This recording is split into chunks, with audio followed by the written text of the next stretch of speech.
राम्रो गर्नुपर्छ र अब यो मेडिटेसन गर्दाखेरि म चाहिँ के गर्छु भने गर्नुपर्छ यो कुरा हामीलाई यो संसार देखाउनु भने को आमा बुवालाई हामी हाम्रो प्रत्यक्ष भगवान मान्नुपर्छ त्यसैले एउटा कुरा चाहिँ मेडिटेसन गर्दाखेरि सबैभन्दा पहिलो कुरो चाहिँ हामीलाई यो संसार देखाउने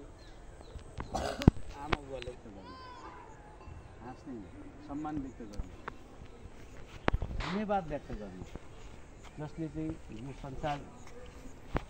म चाहिँ देखाउने हेर्ने अवसर दिनु उहाँलाई चाहिँ धन्यवाद व्यक्त गर्नु र त्यसपछि सबै आफ्नो कल्चर अनुसारको सबै आफ्नो जात जातिका कुन देवी देवताहरू हुन्छ नि उहाँप्रति उहाँलाई चाहिँ एउटा कुन देवी देवतालाई स्मरण गर्नु के गर्ने भने मेरो रात राम्रोसँग बितोस् अब मेरो दिनको सुरुवात पनि मेरो दिन चाहिँ राम्रो बितोस् भन्ने एउटा प्रार्थना गर्ने र विभिन्न यो एउटा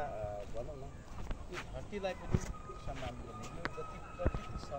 सम्पदाहरू छ प्रकृतिहरू छ जुन हावा पानी